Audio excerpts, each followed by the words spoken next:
Hello everyone and welcome back to my Bold and Beautiful 29 YouTube channel. I hope you guys are having a wonderful day. Before we start, please hit the subscribe button and give this video a thumbs up. Brooke will reply to Taylor warning while Eric tells Nick to back off. After Taylor eavesdropped Brooke making yet another play for Ridge, she decided to defy her alone. That led to Taylor making it crystal clear that Ridge was unavailable and averring nothing was going to come between them. We should see Brooke's response to Taylor's outburst. Taylor prognosticating that her future with Ridge is secure, Brooke wouldn't be so sure about that. It seems likely Brooke will push Taylor's buttons by playing up her history with Ridge and how frequently they've set up their way back to each other. Brooke may point out that Italy can be a magical place and leave Taylor indeed more rankled up than ahead. Eric will have a tense discussion with Nick. While Eric is lodging for Brooke and Ridge's happy ending, he wouldn't want Nick making a bigger mess of effects. Eric's been pushing Ridge to reunite with Brooke before it's too late. He'll presumably advise Nick that his own Brooke reunion isn't going to be. Eric will still believe in the power of fortune when it comes to Brooke and Ridge's future. That's why Eric will steer Nick down from his Brooke pursuit, or at least try to. Nick isn't someone who lets other people tell him what to do, so he wouldn't be eager to take Eric's advice. Nick will resolve to prove he's the stylish man for Brooke and will make some shocking moves once the Italy trip gets underway. Nick will plan on satisfying Brooke to tie the knot. Some twists and turns are going to throw off his coming scheme. Nick will have to make some updates along the way as disastrous news strikes. Brooke and Ridge really are wind up. Steffi participated in LA exit plan while Taylor over here on Brooke play for Ridge. Eric advised Ridge not to waste this chance or he could lose Brooke for the rest of his life. After Brooke intruded, she ultimately spoke with Ridge alone about him delaying their ineluctable reunion. Brooke played up the idea of them having regaled together in Naples and reconnecting since they still loved each other. Taylor pushed Nick to do them both a favor, bone. That had to do with Brooke. Taylor prompted Nick to keep an eye on Brooke while she was in Italy with Ridge. It was Taylor's stopgap that this business trip would remain rigorously a business trip as far as Ridge and Brooke were concerned. Taylor over here outside the CEO office, where Brooke claimed Ridge still loved her and always would.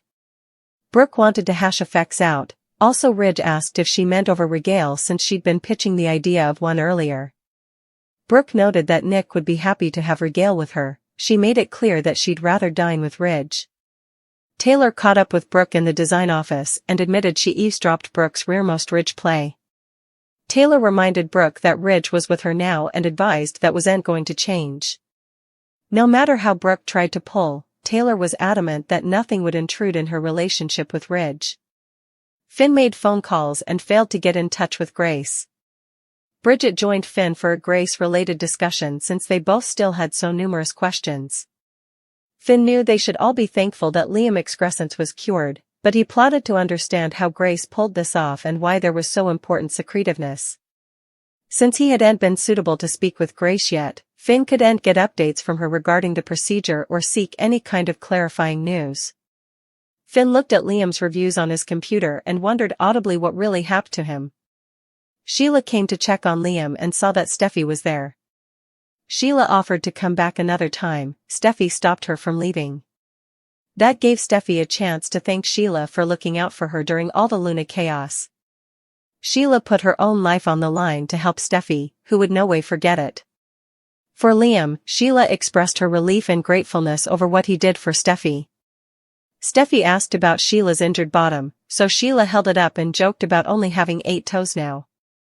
Liam and Steffi were weirded out, but Sheila tried to move them to laugh about it. After Sheila left, Steffi told Liam that she wanted to leave city and clear her head for a bit. Steffi also wanted to take the kiddies, so Liam was fine with Kelly going now that he wasn't running out of time.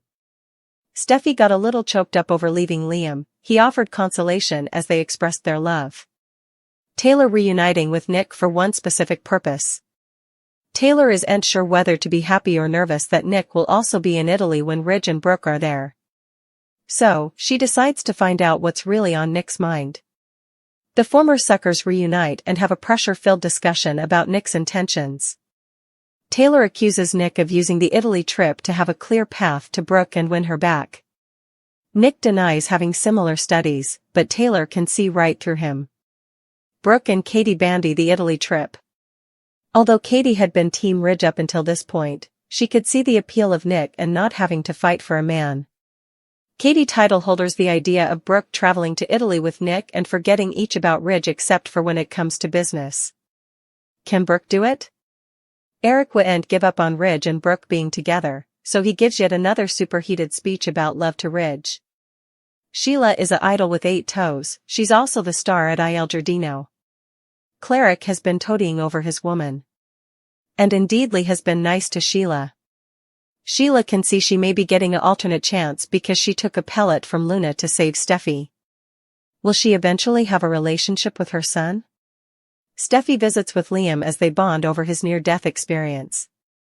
That was a close call, but there's still Commodity veritably suspicious about the way Liam was cured.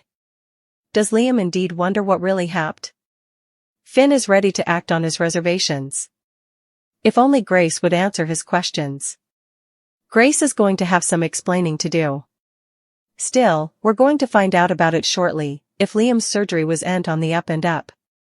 Liam Shady Croker. Make a run for it. Finn refuses to accept the fact that Steffi was miraculously cured after spending an hour in a makeshift operating room with Dr. Grace.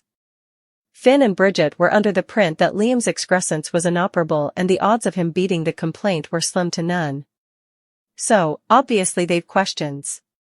When Grace is under pressure, she may make a run for it. It's not clear if Grace scammed Bill and faked Liam's miraculous recovery. Liam was no way sick, and Grace just induced him he was to cash in on his family's plutocrat. Grace could lose everything if she's caught, including her medical license.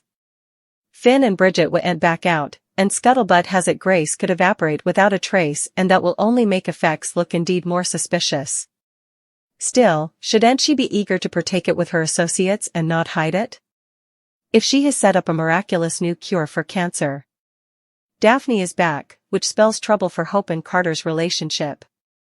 Nick finds a way to intrude with Forrester Creations in further ways than one. Ridge and Eric were flustered, and it's not because of Nick's appearance at the office. The silk payload was missing in action and being held up. We set up that Nick was intruding with Forrester Creations. He called Marone International and told them to hold the silk that was ordered from Forrester Creations. Ridge snappily caught on to his game. He claims that he doesn't like Nick, but he wouldn't say why. He just thinks that Nick is over to no good. Well, he was suitable to prove that. Ridge set up out that Nick's company was holding the order for silk. He told Nick to call them back and release it, which Nick did. Brooke is going back and forth between Nick and Ridge like a pendulum. She told Ridge that she still believes that he's in love with her. But of course, he's not giving her anything to go with. But also, Brooke got a sweet talk and an assignation from Nick. He doesn't watch about the Forrester Creation business trip. He just wants to invite her in Italy. Daphne is back in city. She admitted that it was hard for her to leave Paris. But we don't believe it was that hard for her to stay down. After all, she's still in love with Carter. She's not the only bone. Who feels this way? Carter looked like he was stung by the love bug the moment he took a trace of her hand scent and saw her. They flirted during their discussion, which was supposed to be about business. Although Hope is the so-called love of his life, Carter told Daphne that he missed her. He also wanted to know how long she'll be around in city. This made him review his commitment to Hope.